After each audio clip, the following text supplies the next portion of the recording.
What's good, ladies and gents? Welcome to the MKO Pugilism Boxing channel where we talk all things boxing. Remember to like, subscribe, hit the bell notification, and put that bell on all so you get notified of all of our latest activity. Everything that drops, you will be the first to know. So let's get into this one. We talk about Lawrence Okolie versus Glowacki. Going into this fight, this was Lawrence Okolie's first attempt at a world title, his 16th fight. Now he's 28 years old, so he's he's definitely maturing. He had a lot to work on going into this. And for Glowacki is a former world champion. I believe he was a world champion twice. He's only lost to the very best of the cruiserweight division in Maris Bradis, and that was controversial. That was the one where they had the excuse me, the elbow incident where he's elbowed Bradis elbowed him after he'd done a rabbit punch. So he's been stopped controversially in that fight. And he's also been beaten by Alexander Usyk, which, as we know, Usyk is like a bit of a phenom, so that's no real disgrace. And those are the only two blemishes on his record. So he comes into this 34 years old, Glowacki, good experience at world title level. Okolie, inexperienced but youthful, young in the game.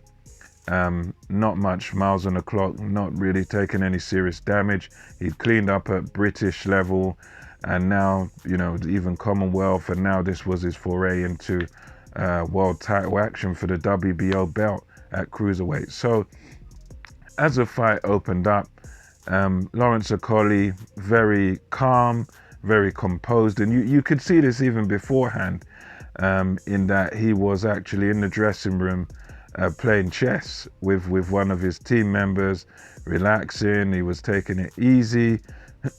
You could see he was very composed before the fight, and he comes across as that sort of character, very calm, very cerebral, not one of these sort of loud, braggadocious guys, but he's very, very confident in himself and his own skills. And this definitely came through during the fight, because from the word go, from the first bell, Lawrence Okolie felt his way into the fight with a jab. He was able to pretty much throughout the whole contest keep Glowacki away with his lead left hand, because he kept it quite low, and when you do that, sometimes as the taller guy, it keeps your opponent guessing. And he'd done a bit of a feel out with the jab. He'd sometimes just put the left hand out there, and just to sort of frustrate Glowacki. Glowacki would try and sort of come in and out. He'd get his occasional little successes, but the success that Glowacki had was way too few and far between. He didn't really have much of a say in this fight. Okolie just kept him at bay nicely, planted him with a few of these right hands. He'd throw the right hand as a hook sometimes. He varied his combinations very well, little shots to the body. Used a pretty decent jab, and you know, he was able to, throughout the whole fight leading up until the end, he just kept Glowacki nicely at bay. He done exactly what I would say you would want your charge to do if you're a coach.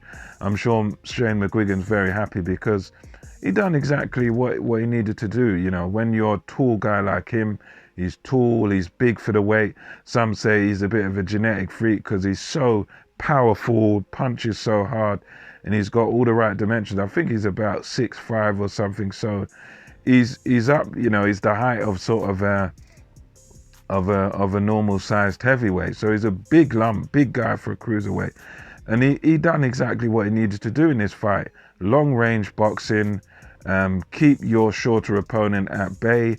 And even when the end came, it was nice little long punches, left hooks, and nice right hand. And you could see when he put Glowacki down, it was just all over, just nicely sparked him with a shot.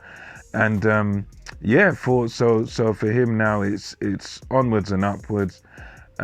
He done this job in a good fashion. It definitely sends out a message to the rest of the cruiserweight division. After he stopped Glowacki, poor Glowacki out on the floor, But definitely the better man won, and you couldn't really get a more impressive win than it, because in boxing you got to I would say impose your will on your opponent, and you've got to as much as possible fight to your strengths and make your opponent have to react to what you're doing and make things go in your way. You dictate what goes on, and that's what was super impressive about Okolie in this fight. He literally just dictated the pace of the fight.